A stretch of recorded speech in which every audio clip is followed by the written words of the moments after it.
You're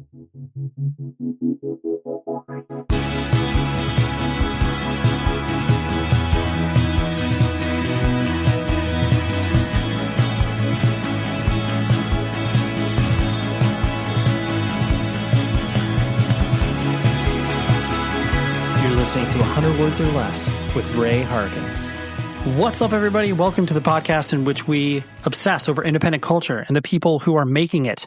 Usually it's around music, and usually it's around the genres of punk, hardcore, indie rock, emo, metal. Paint with a very broad brush in this show, but you get it. If this is your first time here, hopefully that sets the stage for you. If this is your 670th time here, welcome. I cover all of those genres as long as it is from the DIY independent culture that just really sinks its teeth into us and frankly sunk its teeth into me and will never let go. And that's totally fine.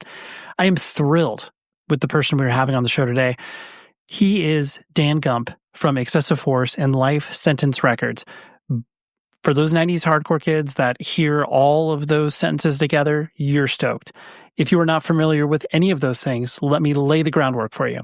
Excessive Force, straight edge metallic hardcore band from right here in Orange County, California, where I live in the mid-90s. I personally never got to see them when they were around just because they were breaking up as I was just getting into going to those type of shows, you know, the little like one step down from the sort of, you know, whatever, 400 to 500 cap venues that existed here in Southern California. But anyways, Excessive Force was huge for me personally as I started to navigate getting into, you know, straight edge and metallic hardcore. I was like, wow, this band seems so cool. They're like sort of like Earth Crisis, but they have a little more metallic bent to it. I don't know. It was just really exciting for me. And then I started to get into Life Sentence Records and just such high quality releases. It helped introduce me to bands like, you know, Torn Apart and Overcome, and they continued to put out incredible records over many, many years. But Dan Gump was this sort of really interesting, elusive figure for me personally to wrap my head around because I just remember anecdotes about him because of course this was like pre-internet. So you just like heard rumors or like maybe a snippet in a zine. It was like, yeah, he was in the military and like, you know, people sort of had a distaste for him because he didn't know what he was doing from a business perspective with the record label. Like there was all these random anecdotes. But anyways, I had to have Dan on because Excessive Force is reuniting at FYA Fest in Florida. I'm excited because I'm going to go and have an old man hardcore weekend around it. But they're also, Life Sentence Records is, you know, kind of rebooting, so to speak, putting out some t-shirts and just, you know, really celebrating what the hard work that he put into the label, and he still cares about it, as you'll hear from this conversation. But anyways, hopefully that's enough context for you. You'll be able to hear Dan in a moment. But if you want to support the show, you can always email 100wordspodcast@gmail.com. That's the number 100. Love to hear any and all feedback, pitches, ideas, whatever's on your brain, dump it in there. There's also a link in the show notes where you can follow along with this show on YouTube. People love to listen to podcasts on YouTube. Totally fine. There's no video attached to it. Sorry, you don't get to stare at me staring at you. But that's a way that people consume, so you can do that. And also, leave a rating and review on the Apple Podcast page or simply just leave a rating on Spotify. I know if you've listened to this show before, you've heard this speech, but it's very, very helpful for the algorithms and recommends the show to who it needs to be recommended to. Also, there's another link in the show notes for a weekly playlist. This is where I've been recommending music that I've been listening to or things that are, it doesn't have to be a new record. It can be old. It can just be new to me. Something that you need to check out. And I have a Spotify playlist and an Apple Music playlist where you will hopefully check it out, follow along, and be able to listen to music that I not only have recommended this week, but last year, 2 years ago. It's a great spot to hopefully get some inspiration and be able to find something new there, because I know it's challenging sometimes. I really do my best to not stay on top of it, but just to be like active in engaging with music. And sometimes we don't have the time. Totally get it. But anyways, the weekly recommendation for this week in particular is the newest record from a band called Homefront, which I'm going to foretell next week's guest is the vocalist of this band, but they just released a new record called Watch It Die. I freaking love this band. I was so bummed because they just played this weekend here in Southern California at the last Cox Bar show here in North America. I never really personally got into Cox Bar. That's just my fault, whatever.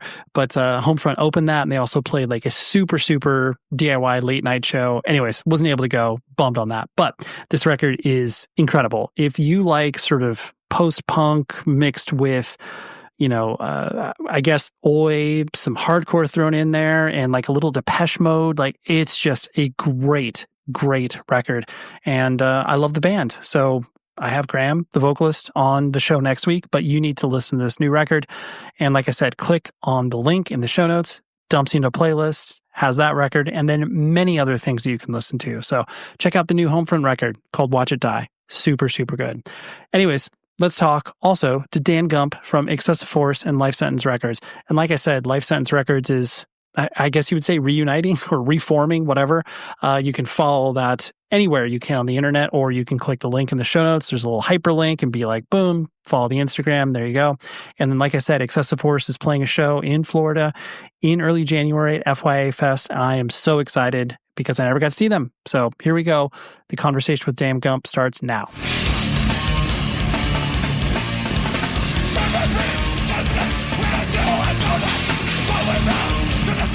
Excessive Force definitely was a large entry point to me as I started to, dig around the crates, so to speak, and understand where bands sat in the history of, especially being from Orange County and kind of understanding all of those moving parts. But what I find fascinating and interesting, and I'm sure you do as well, where it's like, here is your band that's, released one full length and a 7-inch and was only around for a few years, but it still lingers and impacts people, still to this day. I know for me, I was always fascinated because it was like, Excessive Force was this sort of like mythical band where it's just like, oh yeah, I heard the singer's like kind of in the Marines or whatever. You're like, you just hear these things and you're like, I don't know, I guess I read it in a zine or whatever. Yeah. But the sound was, approachable yet obviously tough and, uncompromising. But anyways, all of that to say, for you, when you hear people like myself or others, pontificating towards you of like, this is why Excessive Force is so cool or whatever. For you, what kind of like lingers about the band that obviously, forces you to either reconsider it or be like, this was just a dumb teenage band I did. Like, why do you care about this? Not saying that, but you know what I'm saying? Yeah, well, I would say, you pointed out that we were only a band for a couple of years. And during that time, we went through a lot of members, and, some of that had to do with, people either deciding that we played a style of hardcore in Orange County, California that wasn't for them anymore, or, people broke edge or whatever. We were like unapologetically straight edge, like you probably got that, right? But, it always sort of amazes me. I get, I've been getting like messages and before like social media, it was like letters or whatever, from people like all over the world. And, for some reason, just Excessive Force really resonated with some people, and for me, it was just this metallic straight edge band that was kind of doing its own thing in Orange County. And we sold a few thousand CDs, it wasn't like we were, on a big label and really got out there. It seemed like, it was just, it amazes me still that there's people that are into it, and I just started the Instagram page for it, because of the show coming up in January, and the support has been pretty great. There's been a lot of people excited about it, and we're putting out posts with pictures and stuff about the releases, because we did the releases, of course, on my label, and then we did releases, like re-releases on like a couple other labels, and I don't know. It just is. It's amazing. It's very humbling, I suppose, is a good term for it. Mm-hmm. Yeah. And I think that that's especially because like what you're talking about, just having people reflect on whatever memories they have about the music that you participated in or released. It's also endearing by the fact that, like you said, this was just a concentrated period of time, but it was also a meaningful part of not only your life, but many other people's lives. Like those formative years when you first start to go to shows and start to experience all this. And like, if you have an artist or a band that impacts you, it's usually because like they're pretty firm in their stance or whatever. And like Excessive Force clearly falls along that line. So, kind of looking, I'm not going to go, beat by beat in regards to, your life, just because you obviously have done interviews before and people have documented it in the past. But you are a military brat and you traveled around the country in regards to, your father being in the military. Um, by the time that you were, I guess in whatever elementary school, junior high, had you set roots? Like you weren't traveling around as much, or were you still traveling? Well, my dad got out of the Navy when I was in like grade school. So Okay, he didn't do like 20 years or anything in there. So he got out of the Navy and we settled in Illinois and like a suburb of Chicago. got it. Okay. The reason I asked that was just because, like, the ability to, if you are moving around schools, you have that ability to be kind of like a chameleon in certain respects, where it's like, all right, I'm going to reinvent myself here, or it could be I wasn't allowed of that. I was sort of stuck with who I was at that point in my life. Yeah. right, right. Um, And I guess with that concept, I mean, I know literally everybody that has come from a military family, everybody is like, oh, so was your, father and mother like super strict on you? And for you, I understand that it was pretty permissive as long as you were good in school, mind your P's and Q's and stuff like that. Um, but did they, I guess, look at the music that you were into pretty quizzically, or did they just, again, let you kind of get into what you got into? My parents to this day, I still don't think they grasp the concept of it, right? And like even something like straight edge, right, which has been like this this entire life that I've lived. I don't think they really understood it, right? I remember I remember when I first got into like alternative music, right? I guess, I was MTV generation, right? So I listened to all the stuff that was early on MTV and I sort of gravitated toward, stuff like the Cars, right? Um, like stuff that was sort of like alternative type, music. I listened to the Cars and like Madness, right? I know that you're a big ska fan, right? Like myself. So I would listen to like Madness and like Special Selector, those types of second wave bands, and you know. As someone around that age, I mean, we're talking like the 80s, right?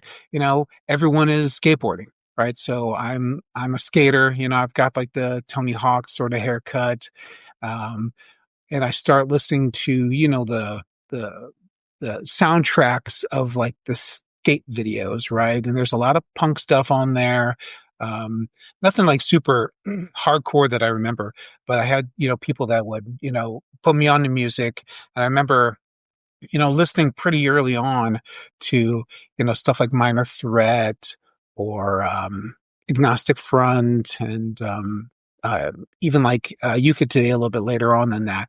And so I would listen to his music, but most of the time, I would listen to it just, with on my Walkman, up in my room, with the headphones in, I listened to that and I listened to like my Eddie Murphy tapes as well, with the headphones on so that no one could hear what I was listening to.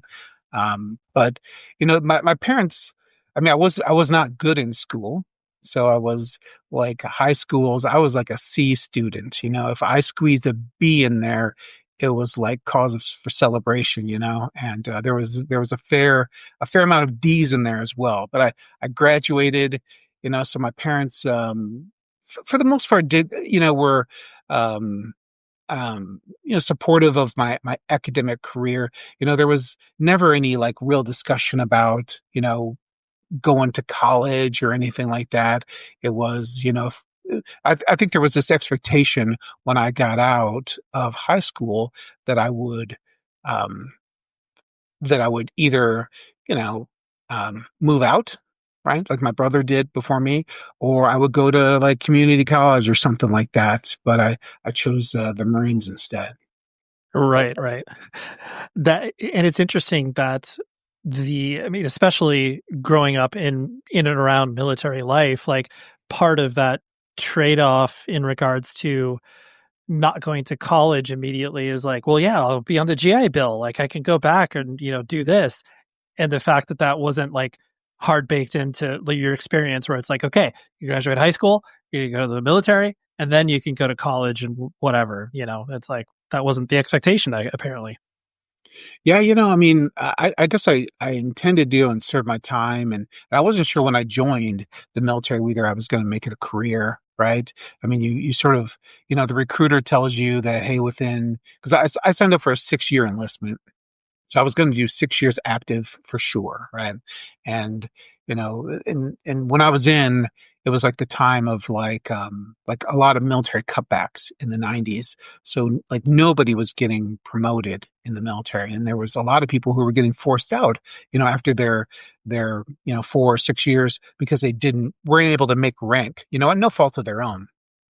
And so I wasn't sure at the time whether I was going to, stay in or get out. I decided to get out just because I was, I don't know, I wasn't like a fan of the military, right? I mean, I went and I did my time, and I was glad that I did it. And I'm proud of my service, and proud that I'm a veteran, and proud that my son is in the military, and he'll, have the same benefits of being a veteran. But at the same time, it was just time for me to get out, and I was going to get out and, maybe go to school. And I did, when I did get out, I did go to school back to community college for a little while, and I just decided that, hey, I hated community college, 6 years later, as much as I hated community college 6 years before. And, and by that point, I had already, you know, done, multiple bands. I had, I'd done the label. I had a few releases under my belt at that point. And so I kind of thought I was going to go in and do like a business degree or something like that. But ultimately I just used like like the skills that I learned from in the military, um, to just sort of launch a career outside the military. And I didn't go back to school full time. Listen, the holidays are upon us. You need to get your friend the perfect gift. And that is where evilgreed.com comes in. They have heavy music, merchandise, and records from so many bands that you love. If you listen to this podcast, I guarantee you will love what evilgreed.com has in store. And let me save you some money. Get 10% off of your first order by using the promo code HEAVY. HEAVY is the promo code, and it's only for this show. So please use it, and you'll be able to save 10% off your order. And trust me, if you like bands like, Nothing or Bloody Incantation or Quicksand, Pallbearer, all of this stuff is offered via evilgreed.com. They have exclusive colors of vinyl. They have great social content in regards to staff recommendations. And it's all run by punk and hardcore kids. They ship from Berlin, Germany, but they ship worldwide, and the shipping rates to us here in the United States are very advantageous. So again, use the promo code HEAVY for 10% off your order and go to evilgreed.com. And maybe, buy yourself a gift as well. Why not, right? I mean, you're already buying it for your friend or your best friend, your brother or sister, whatever. Do that and enjoy. I was going to ask this a little bit later, but I know there was most likely the marriage of the military and like punk and hardcore is obviously like, that's not obvious. Like that doesn't make sense, the authoritarian nature of being in the military. Like, so I imagine that, when you were participating in that, but clearly still being, affected by punk and hardcore and playing in bands. And like you said, having all of that experience, were there people that were just like, Dan, that's weird, man? Or was it just like, well, this is what Dan is because he obviously came from that family? You know, the people that I worked with in my shop were pretty supportive of the military. I mean, I worked in like basically like an aircraft hangar, and there was a couple times where we had like punk shows, like hardcore shows, like on base, right? Oh, Like Face wow. Value came and played on base, like, and it was pretty great. Incredible. Yeah, it was pretty great. Yeah. Um, the biggest problem I got into when I was in the military was that I was a skater initially when I got in. Still, I was a skater, but I was not very good at skating. I was just like average at skating, and I hurt my ankle really bad. And it was like one of those things where, when you're in the military, you're basically like government property, and they will tell you that you're government property. And they told me if they found out that I was skating, and because basically I was put on like light duty for like reduced duty, and I was put into a category where I wasn't able to be deployed at that point. I was no longer combat ready. um so I was basically told that if they found out I was still skating, that they were going to give me some kind of like punishment for it, and I believed it 100%. Sure, yeah, it's like you could be sent to the brig. I mean, it's like that notion where it's like, you hear about, actors or actresses or whatever when they're on set, like they can't go skiing because like if they break Sure. their leg, then yeah, so it's like that's that same premise where it's like your body is not your own, Dan. You can't be ollieing up curbs, dude. Yep, and I could ollie up curbs really good. It was just everything else that I really couldn't do. That's funny. Um, so the like you mentioned the skate videos and a lot of the influential stuff for you getting into things, and I know truthfully, I loved your explanation of being like metal was kind of a foreign concept. Like you were aware of it, but that wasn't like something that was like really meaningful for you. You were traveling along like the punk and hardcore route. Um, I guess what kind of pulled you more towards that than obviously the metal side of things? Was it just the, message and everything that they had behind it from that perspective, and metal felt more theatrical, or was there something else? So I think for me, so it was Gorilla Biscuits Start Today, right? Which is like the album that like made me hardcore for life. That to me is like the best hardcore album that's ever written, that album. And the I might get choked up here a bit, but I'll try not to. But I mean, the lyrics in that album are like hardcore lyrics, and they tell a story.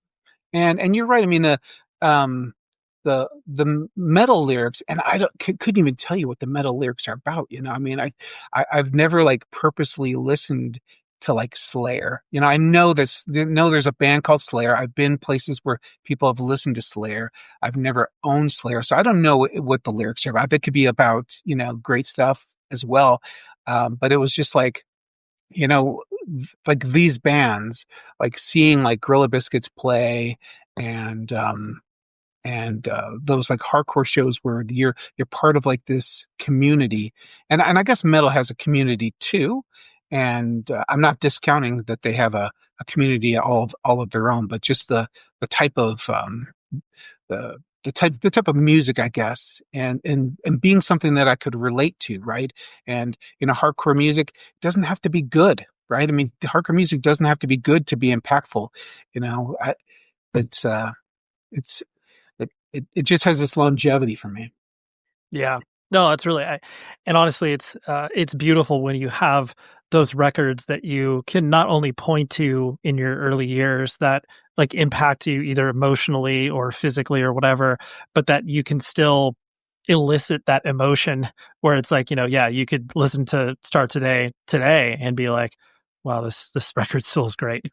And it's like, that's so meaningful. Whereas I think for many people that interact with music, some of it is transitory. Like, yes, it can still be meaningful to them, but it can kind of pass through them in the way that they're just like, oh yeah, like, I'll listen to this record. I still like it, but it doesn't like impact the DNA, you know? Yeah, like I remember I remember that record, The Start Today. I remember like playing it for my parents. My parents had like one of these big giant like stereos, right? That you had back in the day where there's like a reel to reel, situation going on and like a turntable and like these giant speakers. And I remember playing that record for them and I was like so excited for it. I was like, hey, this is like the best thing ever. And I just remember like the look on their faces, like totally not impressed. They were just not into it. And but that record like solidified and like still holds like a piece in my heart, like a place in my heart. I mean, I've asked to have that record play at my funeral. Like if I have a funeral, I want that record to play there. That's incredible. I love that. Um, did you uh, getting to experience, going to shows and like having that sort of early touch point? Did you immediately want to play in bands? Like, I mean, I don't know you beyond the, 20 minutes we've been speaking to each other here, but like, you don't strike me as the sort of person where it's like, hey, everybody look at me. Um, so like, where did that kind of come from? The idea of like wanting to play in a band? Was that just by osmosis and observing things? So funny enough, so I never, I didn't like seek out to play in bands, and I didn't seek out to do a label either. It just sort of dropped in my lap. But remember I was in California. I was stationed there. I was down in like Laguna Beach or something like that one Friday night, and there was like, a lot of like people hanging out on the beach, and there was like bonfires and stuff, and it was great. And I remember I was, and um and I always had, like, even when I was in the military, in the Marines, I always had more like civilian friends than I did Marine friends. Like I was, you know, I had a couple good Marine friends, but as soon as I got out to California, I was like looking for course of disapproval. I remember that record and I was like, you know what? I've got to find these guys. I've got to like hang out with these guys.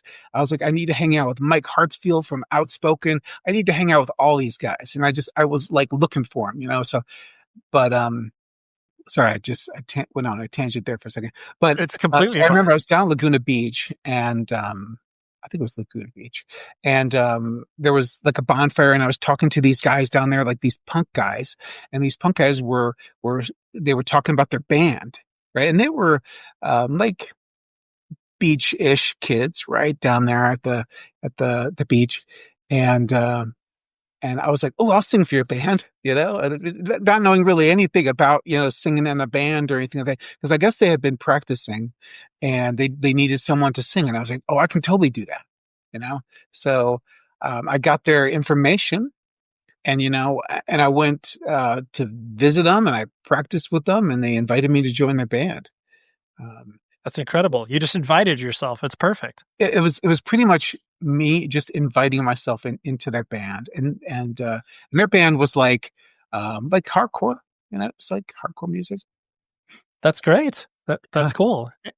And truthfully, I mean that sort of experience, especially in that era, whatever, early mid 90s, like and even later 90s, where it's like no one was like starting bands with any sort of like real idea or level of experience. It was just like, hey, you're kind of loud and you don't play guitar, so like, do you want to sing for a band? You're like, sure, I'll try this, and then then eventually you kind of figure out what you're doing. But that's cool that you were just like, I'll play in a band, no problem. I figured I'd try it at least. Sure, absolutely. And I really love that the Orange County scene was already in your head and you were like, going on a scavenger hunt for these people who you had consumed their music and you're like, I'll find them. It's like a Pokemon. I'm going to catch them all. I want them. Yeah, I remember when I first saw Chorus of Disapproval play live, and they played, I think it was like, don't quote me on this. Well, you're quoting me on this anyway, but I think it was with Okay. Infest and Point Blank or something like that. And I was like, "Whoa, this is like the best thing ever." But Orange County hardcore was different than like Chicago hardcore. It was a lot different, and um, and that it was difficult, right? Because I didn't really fit into like Orange County hardcore, but the Marine buddies I brought with me to shows, we were all sort of like from various places. Like there was a guy from like Pennsylvania, and there was a guy from like New York hardcore, so we're all like kind of like these guys that would show up to these shows, like these Orange County shows, and like just wreck the place, with the hard dancing and everything from like back east. And it didn't make me a lot of friends back then, for sure. A lot of that. I can imagine. Yeah. Especially if you're coming with that, level of aggression that obviously the East Coast has always had over anything on the West Coast. And so, yeah, I can understand what people would have had an opinion of you. And then especially later on when it was like, oh, excessive force is going to, beat me up because I'm not straight edge or whatever. It's like, yeah, then more people are going to have an opinion about you. I don't think we beat up anyone who wasn't straight edge. All right. I mean, no, yeah, we'll set the record straight there. Yeah. There was a lot of strongly worded threats that went out, but I don't think we ever had to beat anyone up for not being straight edge. Of course, right? Yeah.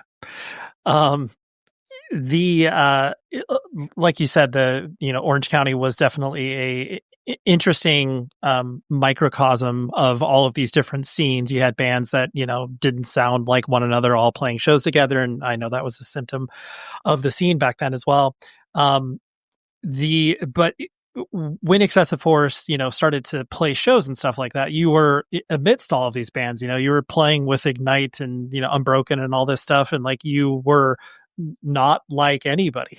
Like you were very distinctly, not only sonically, but then also, from a straight edge perspective, very, strong about your, where you guys stood. Did you, that feeling of what you were talking about, where it's like you never really necessarily fit in, did the band kind of feel like that as you were kind of coming up in Orange County? There was definitely a lot of that. I mean, there was a lot of shows that we didn't get on because we didn't fit in. Right. And, it was, we played a bunch of shows, like you said, with Ignite and with, like a bunch of shows with Ignite and a bunch of shows with Chorus. And, so there was these bands that sort of, kind of came together and they played shows, but we weren't, we weren't on anyone's short list when like Earth Crisis came to town, and it wasn't like they were going to put Excessive Force on that. They were going to put Strife on that, or they were going to put Unbroken on those shows. And it was just the way it worked, and it wasn't like a big deal. I mean, when we actually had the 7-inch come out before we ever played a show. I don't know if you know that, but we had never even played a show.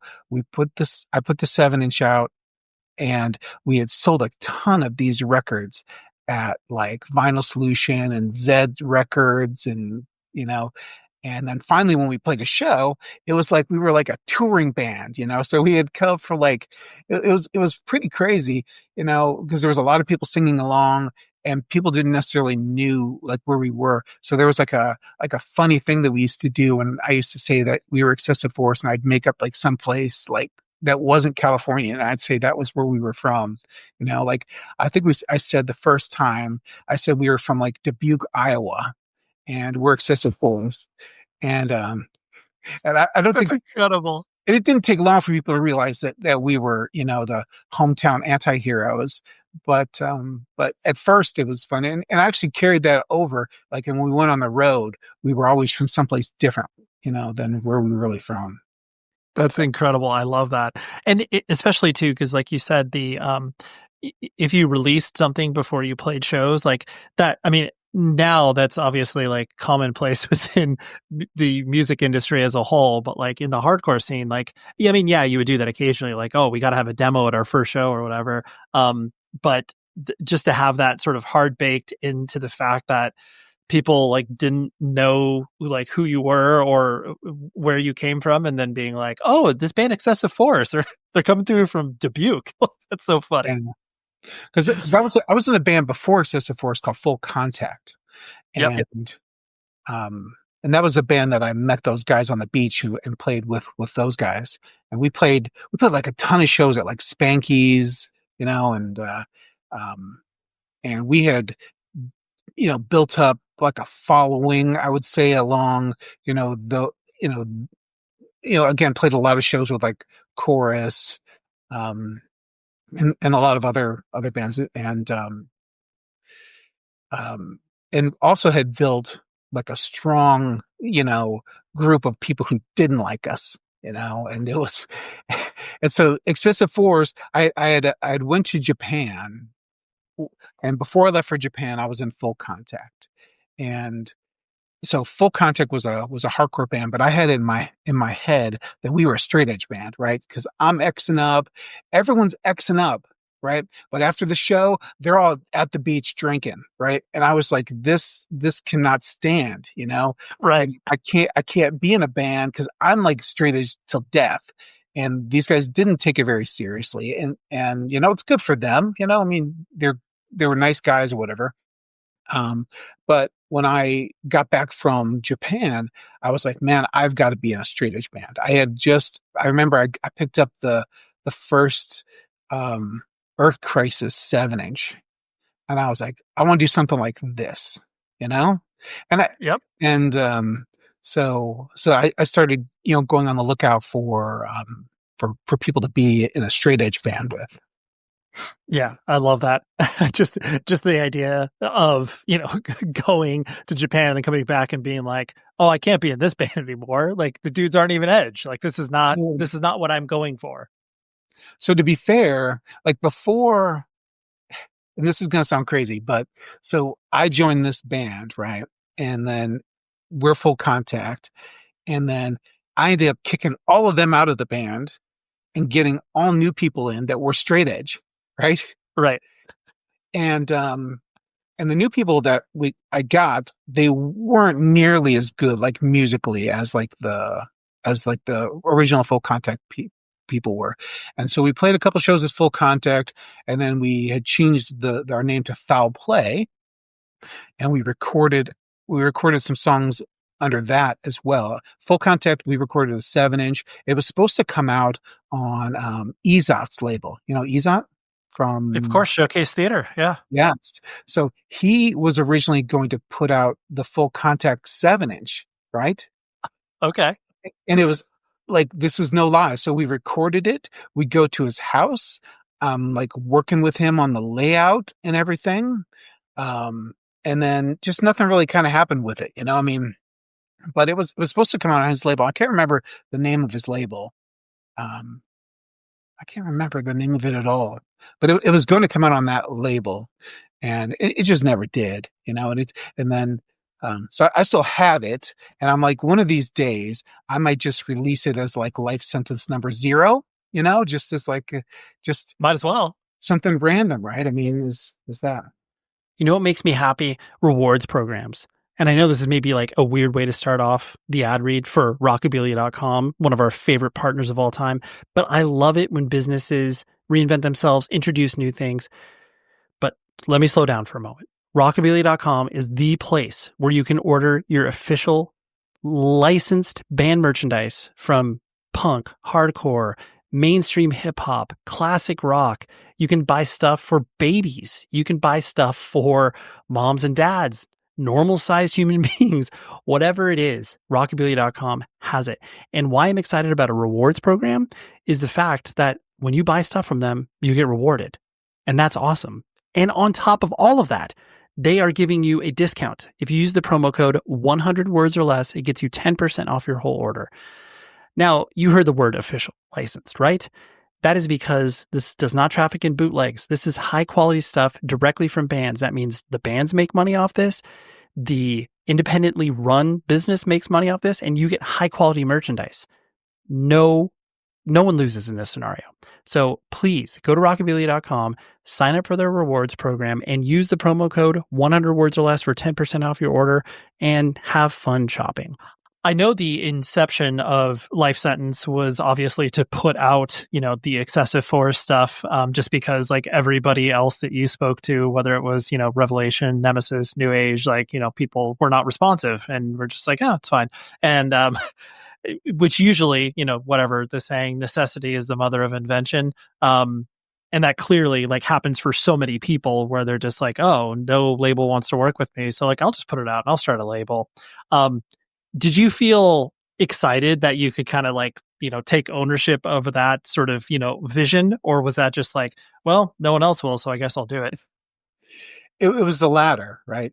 And, Okay. and to be fair, I didn't send it to Revelation because I Okay. knew like they were well out of our league, right?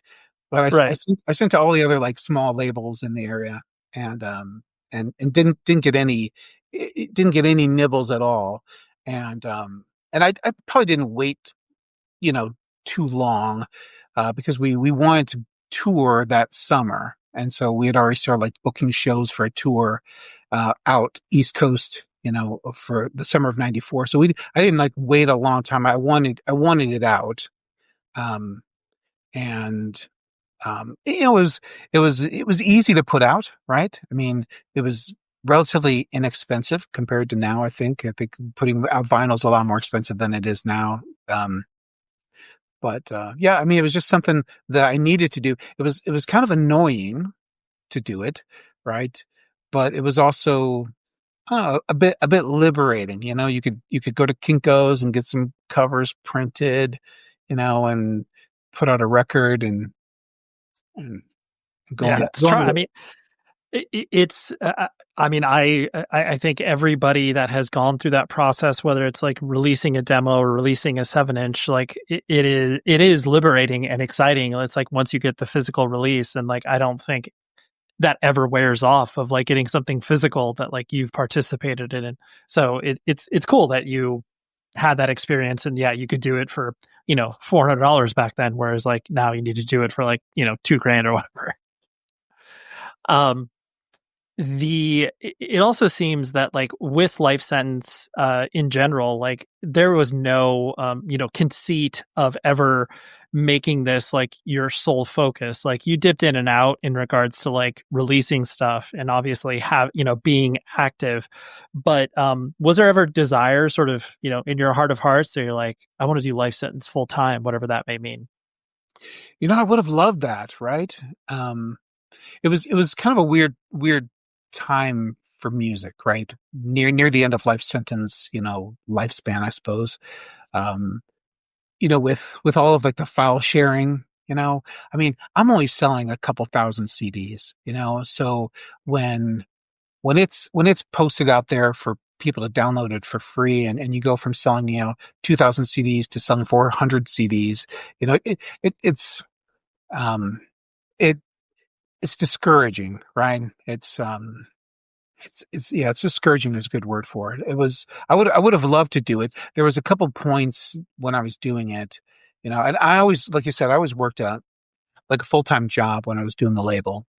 And, um, and there was a few times when I wanted to do it, but it was one of those things where you have to, you really have to commit, and you have to be willing to just, go into crazy debt to do it.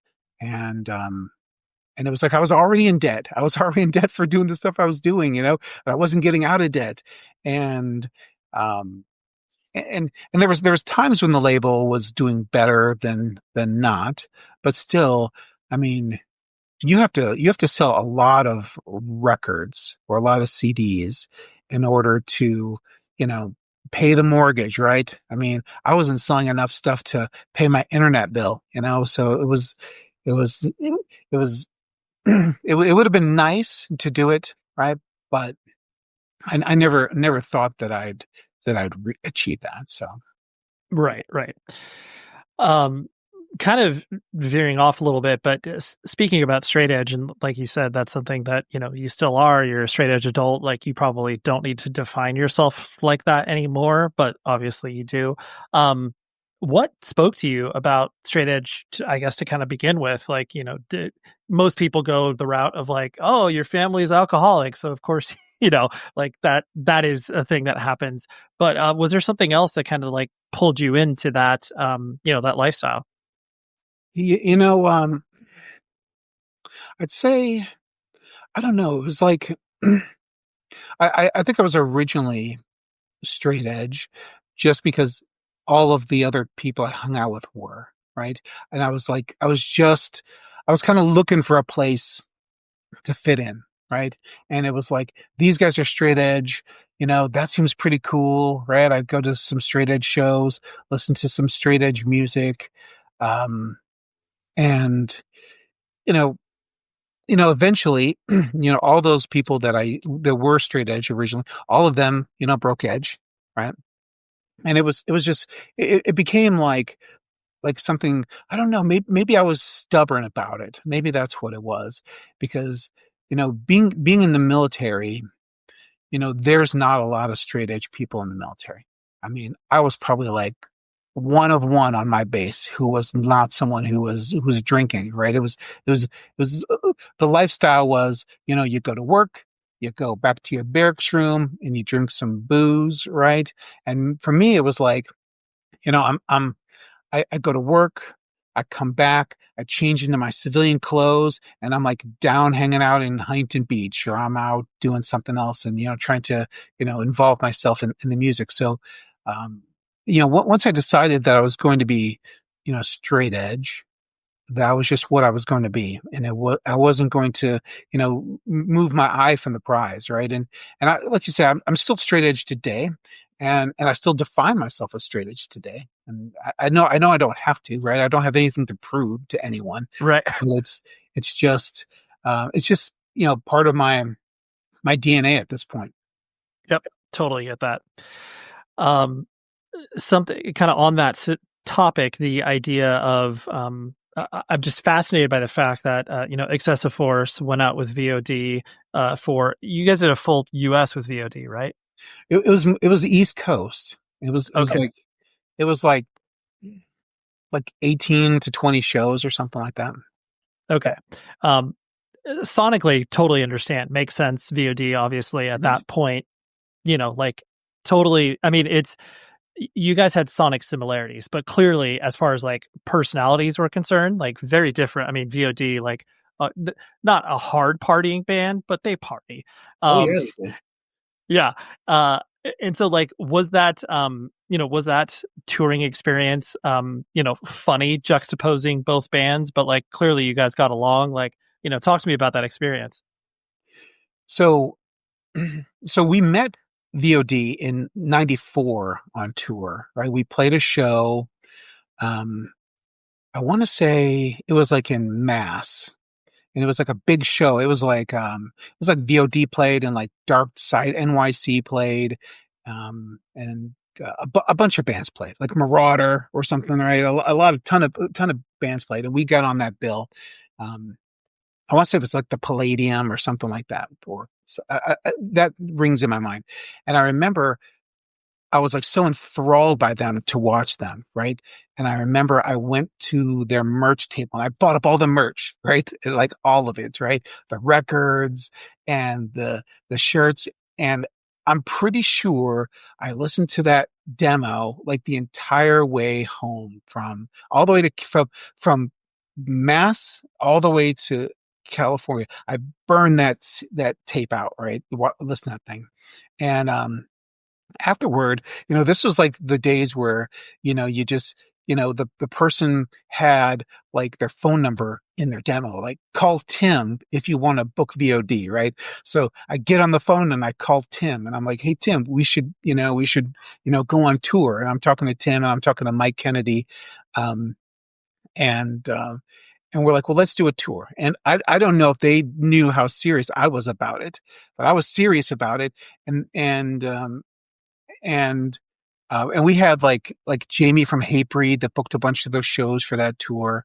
And it was great. And you're right. I mean, sonically we fit well. And there was places that we went and kids were like really into Excessive Force and not as much into VOD. And there was places that we went that kids were like not really into Excessive Force, but really into VOD. And it fit really well. I mean, there was a lot of drugs going on in the VOD van on that tour, right? There was I'm pretty sure it was like a lot of mushrooms going on of that. And we had a lot of fun. I mean, we shot fireworks at each other a lot. And, I don't know. It was a good time to tour with them, and we got along really well. So it was That's super exciting. Yeah. And I mean, it's fun to be able to not only mix it up with people who are different from you, but then clearly have, similar interests in regards to, being traveling around the van for, hours and hours at a time. So it's cool. I find that pairing of the bands to make so much sense, but then also be like, that was probably funny. And obviously it was. Like they were having mushrooms after, shows, and you guys were like, hey, we're gonna go to a diner and hang out. yeah. That's kind of what it was. I mean, it was. I mean, um, they were a lot more grown up than we were. I mean, I was like an adult, right? But the Right. guys in Excessive Force were younger than me, and it was like I remember, telling their parents when I took them on the road, I'm like, I'm going to bring your child back alive. I remember specifically telling, two parents that I'm going to bring your child back alive. Don't you even worry about it, right? And and there was never a question that they were going to come back alive, right? But Right. Mission accomplished. Right. mission accomplished, right? But I'm sure they had some good stories to tell when they got back. Absolutely. Uh, Something that I also found fascinating. I know many people have asked you about this in the past, where it's like, Life Sentence Records, like you were putting out a variety of bands, from all shapes and sizes, all across the country, all across the world. Everybody really focused in on the fact where it's like, dude, you're releasing records from a Christian hardcore band, from the stuff you did with Overcome and Focal Point. Yeah. The fact that you were painting with a broad brush as far as the type of bands that you work with, as long as like you liked them, then that was like your guiding principle. Do you remember receiving, I guess, like a rash of crap for working with Christian hardcore bands? Because at that time that was like a literal division of church and state.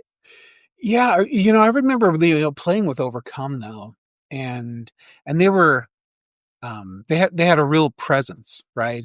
And for me, you know, I mean, I'm an atheist, right? Um, and but it doesn't bother me as much. I mean, I released hardcore bands and I released straight edge bands and I released, Christian bands, if you want to call it that. I mean, to me, it was like hardcore bands. And I mean, I probably got a little bit of crap about it, but I mean, those records are pretty sought after, those 7 inches, and I'm super proud that I did them. It was kind of like one and done. I'm going to do 1,000, 7 inches, and they sold out fast. Probably, I can't remember. I mean, they definitely sold out. All the records sold out, um, and I'm really, really, proud of those releases. I'm proud of most of the releases. Yeah, well, I mean, yeah, there's anytime you're looking through the lens of, hindsight's always 2020, and you're like, well, I wish I didn't put this out because either I just didn't care about the band or whatever. I just made a business decision when I should have like listened to my own personal metric of like actually enjoying this or whatever. But no, I totally get that. And like I remember as a consumer when I first started to, like do my best to collect all the vinyl that you had released. I was just always like, it's like, damn, that's sick. Overcome and Focal Point. Like this is cool. I already like those bands. And yeah, that was fine. They're great records too. I've been going down sort of memory lane with the Instagram page, and I've went back and I like re-listened to like all of those early 7 inches. And I can't believe like how good they were, right? And I'm not just blowing smoke, here. I mean, I think they really stand the test of time. I was listening to the Dead Weight 7 inch just earlier today, and I was like, man, I haven't listened to this record in like 20 years, and man, it's so good, and it's still holds up. Yeah, you're into hardcore.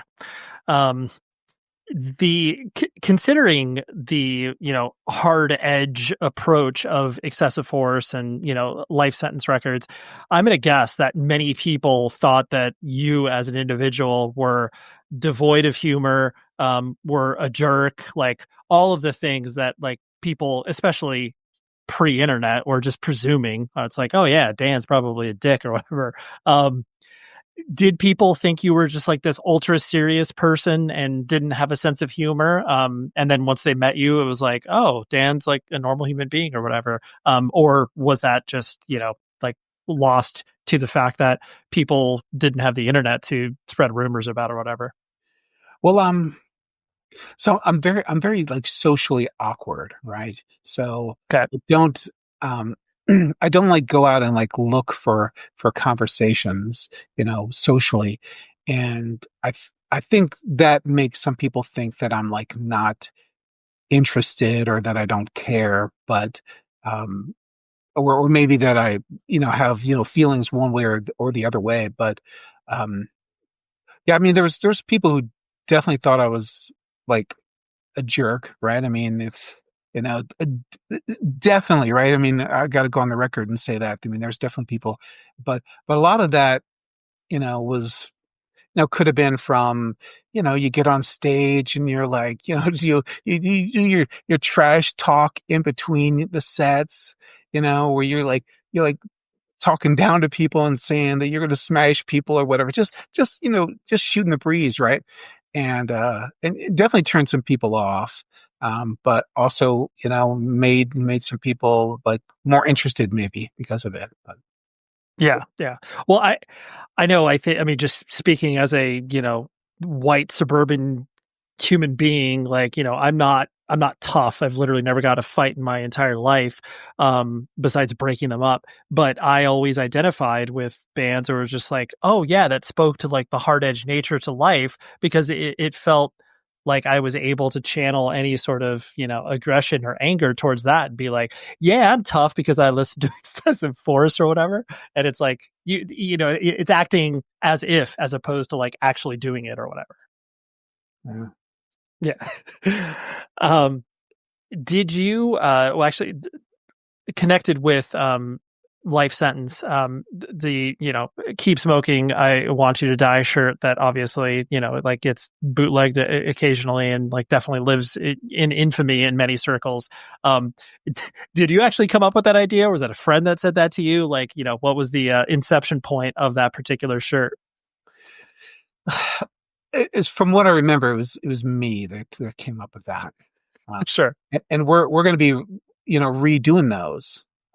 Just because when I launched the Instagram page, a lot of people have been messaging me wanting those shirts, Yeah. and so I am going to redo them.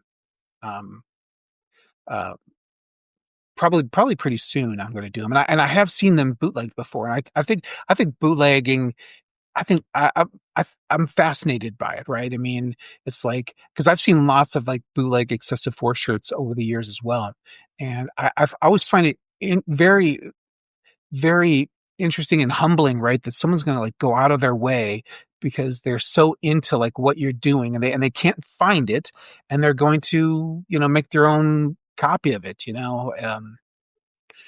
um, yeah, I think it's pretty exciting and that has kind of lived on, um, a lot of people have messaged me lately that said that they want it, right? And they're like, yeah, you got to make windbreakers and you got to make, beanies that Yeah. have it. And I'm like, slow down. All right. I'm just going to do like shirts and like some hoodies or something like that of it just to, you know, just to put it out there again. Right. So that people can, see it and consume it and get excited for it.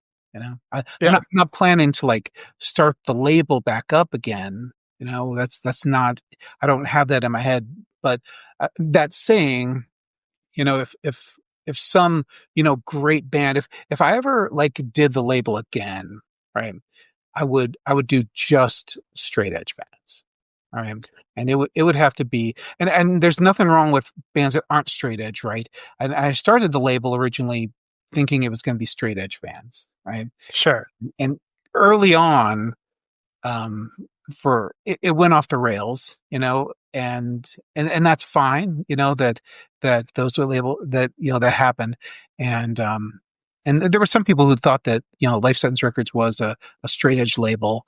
And in my heart of hearts, I could tell you I always wanted to have a straight edge label, but, you know, the lack of like really good straight edge bands, made you have to sort of go outside of your comfort zone and find bands that weren't straight edge, but those bands are still great, but if I ever was to do the label again, I would probably only do like 7 inches releases, and I'd probably only do straight edge bands if I was to do. Yeah. So if something cool like drops in my lap, I would consider it, you know. Yeah, no, that's well, and especially too, where it's like you can do this, you can do it at such a pace now that it's like, I mean, truthfully, like at any point in life sentences, existence, like you don't have to take, you can take it as seriously as you want it, and you're just like, I'm gonna do some shirts and maybe do a 7 inch. It's like there's no pressure besides the pressure you put on yourself or whatever. Yeah, like at one point with the label, you know, like like the bands had gotten so good, right?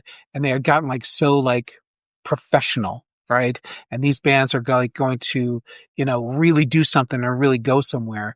And it was like, then I'm like this like itty bitty label who doesn't have like the power to like get them on any good tours or to get them, like transportation for their tours or anything like that. And there was, sort of this maybe unsaid, expectation from bands that, they had, wanted a little bit more, right? I mean, it's like, like maybe help with booking shows or I remember I was able to get some bands, like one of my claims of fame was I got a band on like a there was like a snowboarding video game, and I got a band on the soundtrack of that. And I was like, yes, it's like we're the big time now, right? And it was, Right.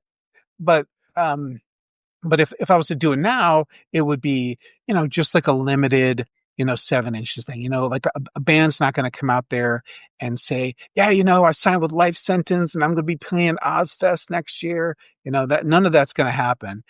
But hey, if I can press some 7 inches and you can sell some 7 inches for you at your show, I think that's a pretty good compromise.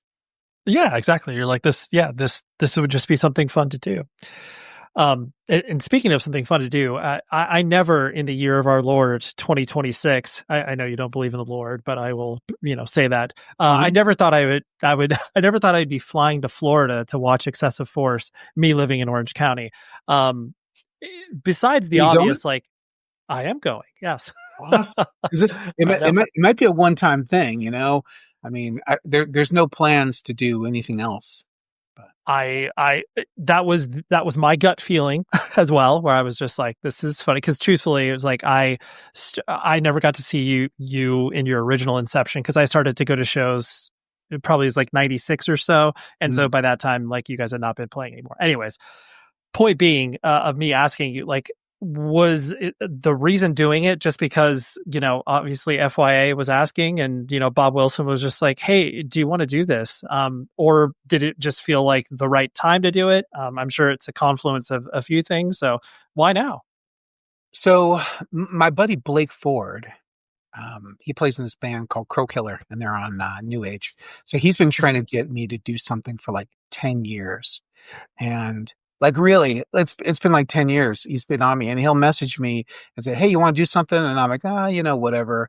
Um, then I reach out to the band members, and they're like, no, we're not interested at all, or whatever. And then when Isaac Golub died, right? Like I wanted more than anything to be on those like memorial shows, right? So I messaged the guys in the band, and I'm like, hey, we should really do this. And they're like, no, we're not interested at all. Not interested in like, you know, ha, you know, that part of our life again. And so then Blake was telling me, he's like, well, we should do this FYA fest. And I was like, well, if I did a fest, I'd really like to do like a show out in California, where I'm thinking in my head, if Excessive Force is going to play, California is going to be the place where people are going to care about Excessive Force, right? Sure. But the more, the more, I mean, there's been an incredible amount of hype on that show, like the FYA, And like when I went on there and was looking at the posts on it, it's like people are like super excited to see Turmoil, and people are like super excited to see us. And it was like no one mentioned like any other band by name on that list. And I was like, wow, that's going to be pretty crazy. But ultimately, Blake was hitting me up about the FYA, and finally, he just gave my information to Bob, right? And then Bob messaged me, and it's like, hey, kids are going to be really into it. I wouldn't want you to play if kids weren't going to be into it, and so we just started, with the preparations of it, and trying to get everything aligned and getting people to fill in, in the band and all of that. But I figure, I'll be 54 this year, later this year, and I don't know. Maybe if I don't do it this year, maybe I'll be dead next year and I won't be able to do it. I don't anticipate, living to like 100 years old or something. So I figure, while I'm fit and healthy, why not do something now? Yeah. Well, I love it. I for one, am excited. So, because yeah, like I said, I just never thought, that I would have to travel to Florida to see Excessive Force, but here we are, and I'm fine with that. I think I'm more excited now that you're coming. I know it's going to be great. It'll be fun. The last thing I'll hit on, and I realize I'm kind of putting you on the spot here, and it's like, sometimes asking to pick your favorite child, but like the life sentence records that you look back on that you were proud to be a part of, enjoy the legacy of, what are like 3 releases that you kind of point to or are excited about, people still discovering in some capacity? Usually people just ask for one, right? And you I asked for know. 3, right? I did. Well, it gives you a little choice. You don't have to mention, the torn apart 7-inch or Nothing Is Permanent. Which, by the way, that would Well, probably be my life. yeah, My nothing is permanent is number 1 for sure, right? That's for When sure. I mean, just because of your prank phone call, obviously. Yeah, but even before the prank phone call, so I mean, I remember when they delivered the music to me for that CD. I mean, you know, Torn Apart was a great band, but that record was a fantastic record. I mean, I'm surprised that nobody has put that out on vinyl. You know, I'm really surprised. There's been a bunch of labels that have come to me and said, "Hey, do you mind if we do the life sentence stuff on our label?" And I'm like, "Listen, my like agreements with those bands has been over for like 20 years. I'm like, if you can contact the band and get they're okay with it, just do it, and if you want to mention somewhere in the label that it was originally released on life sentence, that would honor me, but you don't even have to do that. But I would say, let me see. I wish I had like a little list in front of me. I Right. know. I know. It's always, yeah. I So mean, um, the Torn Apart Nothing Is Permanent, um, is, is forever at number 1. I would say, the Lifeless 7-inch from the band Lifeless in Salt Lake City. That record, I don't know. There's something special about that 7-inch, and a lot of most of those 7-inches were very low pressed. I mean, it was normally like 1,000 pressed at the first, and maybe we did like another couple hundred or something later on because the band needed it for something. But that 7-inch holds kind of a special place in my heart. Um, and I would say, oof, I don't know. Like, I don't know, maybe this may sound controversial here, but I'm gonna throw in the Wings of Scarlet CD I did, the EP. sure. I So mean, the the later era, life sentence. Like I remember when that came out because around that time my band was touring with It Dies Today, and sure. obviously I know you released the first EP, and I just was like, I was transfixed in getting to know those guys and being like, dude, Life Sentence came out of the woodwork to like release your. I'm like, this is so cool. But yeah, that the later era stuff for you definitely doesn't get it the shine that, in my opinion, it probably should. Yeah. I think that if if things worked out a little bit different, and the music industry didn't like go down the crapper, then I mean, I definitely would have done more releases. I had like other releases that was like planned to release, but just didn't happen. And it had just ended up where I was like broke.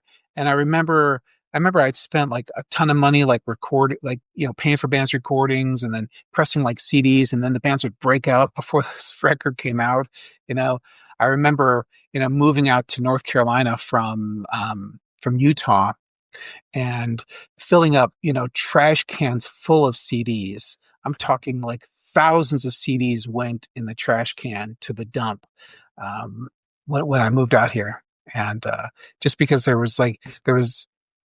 people just weren't buying them. I'd get like a statement from Rev, and I sold 40 CDs or something, and I'm like, this is like so dumb. The records I was putting out were good. And it just, people weren't buying CDs back then, but hardcore, 90s hardcore now has got this like kind of this strange like reemergence, right? So, so if the label was still around, I mean, we'd still be putting out stuff, but Yeah, right. but it would probably be just limited edition stuff. I think you need to be like a giant label in order to make it work. Oh boy, hopefully that paints a very clear picture of who Dan is, what Life Sentence Records is, what Excessive Force is, and provides you with some good nuggets as you go into listening to Excessive Force, because you can find all of that on the streaming platforms, wherever you listen to music, and I highly recommend that. Because, the 90s is what everybody's ripping off now, which is super cool for me because I love to hear that stuff again, played by 20-year-old kids. But yeah, check out Excessive Force, check out Life Sentence Records, and thank you so much, Dan, for your time. Really appreciate that. Next week, like I mentioned at the very top of the show, I have Graham McKinnon, the vocalist from Homefront.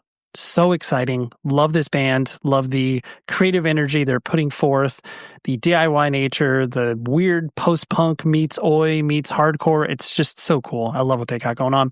So anyways, that's what we got next week. And until then, please be safe, everybody.